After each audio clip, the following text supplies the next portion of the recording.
Oi, gente! Estamos começando mais um documentário e hoje a gente vai falar sobre a histologia humana. O que é a histologia? A histologia é a ciência que estuda os tecidos do corpo humano. Os tecidos são formados por grupos de células de forma e função semelhantes. De forma simples, podemos entender que a célula é a unidade fundamental do nosso corpo. Os tecidos são a associação de várias células semelhantes. Os órgãos são a junção de vários tecidos que realizam uma determinada função. Os sistemas são a união de vários órgãos que podem ser classificados em tecido epitelial, tecido conjuntivo, tecido muscular e tecido nervoso. O tecido epitelial apresenta como características células bem unidas, densamente agrupadas e bem aderidas uma à outra. Grande capacidade de renovação celular. São tecidos avasculares, ou seja, sem a presença de vasos sanguíneos. Sua função principal é proteger o corpo contra a penetração de micro-organismos, substâncias químicas e agressões físicas.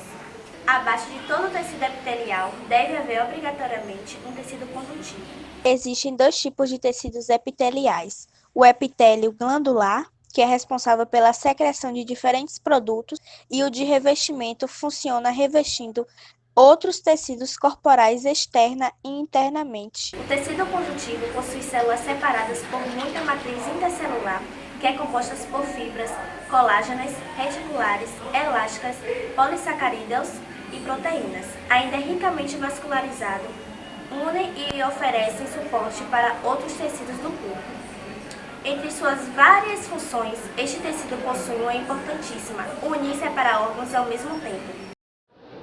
Os tecidos conjuntivos podem ser frouxo, quando é flexível e pouco resistente, denso, quando existe bastante fibra colágena. O tecido conjuntivo denso divide-se em fibroso, quando há fibras dispostas em feixes não ordenados, como a derme. O tendino, quando há feixes organizados paralelamente, como os tendões e ligamentos. O conjuntivo cartilaginoso confere sustentação e flexibilidade, funcionando como suporte para tecidos moles, sendo avascular e não inervado. O conjuntivo adiposo funciona como reserva energética e isolante térmico, protegendo contra os impactos mecânicos. As principais células desse tecido são os adipócitos, que armazenam os triglicerídeos, que são as gorduras do organismo. O conjuntivo hematopoético é responsável pela produção das células ou elementos figurados do sangue, como os eritrócitos, responsável por transporte dos gases respiratórios, plaquetas que realizam o processo de coagulação do sangue e os leucócitos que defendem o organismo de agentes patogênicos, evitando doenças e processos alérgicos. Esses elementos figurados conferem 45% do sangue e os outros 55% são compostos por plasma.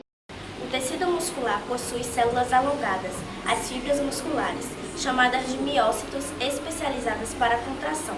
A principal função do tecido muscular é permitir o movimento, realizar a manutenção postural e a produção de calor, não possuindo capacidade de renovação celular.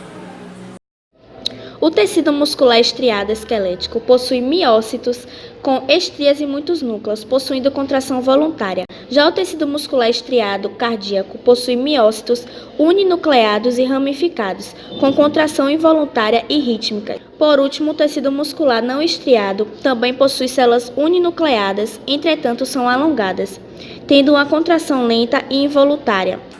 O tecido nervoso é formado por células nervosas, chamadas de neurônios, e também por células protetoras e de sustentação, chamadas de neuroglúteas. Assim como ocorre no tecido muscular, este é formado por células que não se renovam. Os neurônios são células especializadas na condução de impulsos nervosos.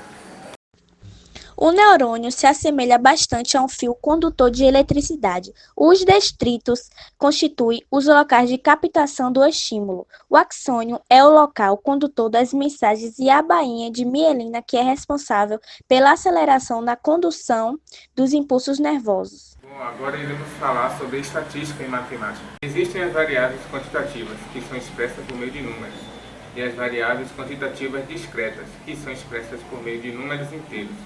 A variável quantitativa contínua apresenta números reais. Esse tipo de variável, geralmente, é originário de medidas. A variável qualitativa expressa uma qualidade ou um atributo e não é expressa numericamente. Absoluta é dada pelos números de vezes em que uma variável assume um valor com um atributo.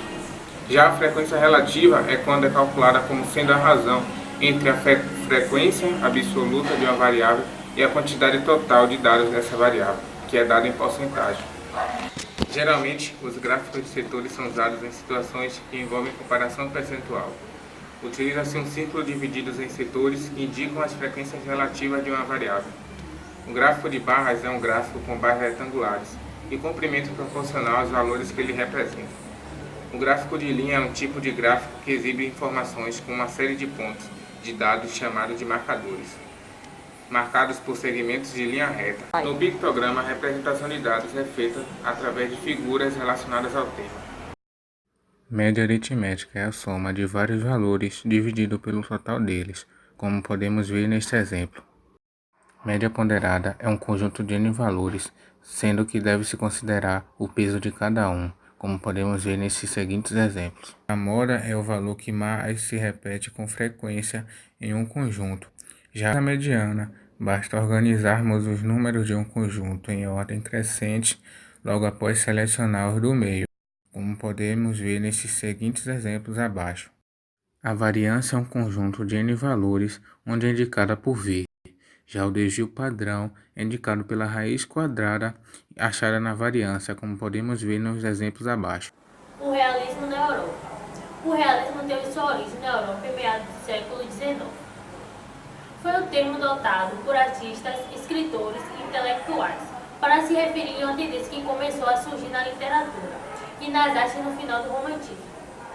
A finalidade da arte barroca não é necessariamente a representação da beleza no sentido clássico. A arte realista busca uma representação objetiva da realidade, não se poupando de descrever os aspectos mais duros do comportamento humano. A representação da realidade social e das suas mazelas passa a ser o foco da prosa. O realismo em Portugal. A estética desempenhou um papel de crítica profunda aos acontecimentos ocorridos na sociedade portuguesa. Manifestações do realismo em Portugal. Se destaca como característica o permanente foco das questões sociais e a tentativa de representar a realidade, como ela evitando distorções. A poesia realista apresentava temática variada, abrangendo a poesia do cotidiano. A prosa realista também tem uma diversidade temática bastante perceptível. Seu ponto alto, porém, são escritos que se voltavam contra os valores da burguesia, a falsa moralidade do clero, os costumes das classes sociais menos favoráveis e a moralidade decadente da sociedade portuguesa. Neste período se destacou essa de Queiroz. O realismo no Brasil. A segunda metade do século XIX, o Brasil foi marcado por uma série de eventos que determinavam mudanças significativas no perfil da nação. A prosa realista brasileira. Não houve poesia realista no Brasil. A prosa realista brasileira apresentou uma série de marcos e se destacam suas diferenças em relação à prosa romântica. Entre elas, utilizava uma linguagem direta e objetiva. O escritor realista procurava construir um retrato da sociedade, tal que se configurava no momento. Merece destaque Raul Pompeia e Machado de Assis. Agora iremos falar sobre o Brasil no segundo reinado, política e economia. Dom Pedro II enfrentou a difícil tarefa de organizar o governo. Ele deveria convocar eleições para o Senado e nomear novos ministros e governadores da província. Mesmo com o fim do período regencial, continuaram as disputas entre políticos liberais e conservadores. A alternância de políticos liberais e conservadores foi uma constante durante a década de 1840. As disputas políticas acabaram gerando as revoltas liberais no ano de 1842, em São Paulo e Minas Gerais, e a Revolução Praieira, em Pernambuco, no ano de 1848. A economia brasileira, no decorrer do século XIX, ainda apresentava muitas características da economia colonial. Agrícola, latifundiária, exportadora e baseada na mão de obra escrava. Entretanto, a partir do ano de 1840, o café passou a ser a nossa grande riqueza e o mercado interno, apesar da manutenção da mão de obra escrava, sofreu uma pequena expansão em decorrência da chegada das famílias imigrantes. É importante lembrar que a escravidão foi um grande empecilho no desenvolvimento do comércio interno, porque os trabalhadores não tinham condições de consumir todas as mercadorias produzidas e comercializadas internamente. Os economistas ainda alertam sobre o fato de que as campanhas e leis internacionais criadas para pôr o fim no tráfico negreiro enriqueceram a mão de obra escrava, que por consequência enriqueceram também os produtos brasileiros. Surto de industrialização. No Rio de Janeiro, São Paulo e Recife surgiram fábricas de tecidos e confecções. Eram pequenas fábricas cuja produção destinava-se ao consumo local. As iniciativas empresariais de Irineu Evangelista de Souza, o Barão de Mauá, voltadas à economia brasileira, foram decisivas para lançar a semente da modernização no Brasil Império. A expansão da rede ferroviária, do transporte marítimo e da iluminação a gás, a introdução do telégrafo ligando o Brasil à Inglaterra e outras contribuições deve-se muito ao seu espírito empresarial. Tal fato era um grande entrave para o nascimento de uma indústria nacional que pudesse competir em preço e em qualidade com as mercadorias provenientes da indústria inglesa. Cultura e sociedade. A influência podia ser observada no vestuário dos integrantes da elite e nas camadas médias urbanas, nas palavras derivadas do francês e do inglês que faziam parte do vocabulário cotidiano dos brasileiros urbanos, no apreço pela ópera e pelas inovações trazidas pela Revolução Industrial. É importante ressaltar que uma pequena parcela da população brasileira tinha condições de seguir a moda europeia ou mesmo realizar viagens de estudo ao velho continente. A maioria da população brasileira vivia na miséria ou em condições de extrema penúria. Os escravizados, por sua vez, estavam fora de todos os planos governamentais para que adquirissem melhores condições de vida. O universo feminino deveria ser em que cabia à mulher manter o lar arrumado, educar a prole e obedecer ao marido, com exceção das mulheres da elite. As demais brasileiras, geralmente analfabetas, trabalhavam em pé, de igualdade com pais, irmãos e maridos, e o índice de mulheres que morriam no parto era bastante alto. A população negra, escravizada ou alforriados, arcava com o trabalho. Eram trabalhadores escravizados que realizavam desde as tarefas mais simples e leves até o serviço mais pesado. Somado à carga de trabalho, havia ainda o peso da discriminação aos negros durante toda a vida. Crise na monarquia brasileira. A partir da década de 1870, o segundo reinado começou a dar mostras de falência em vários setores.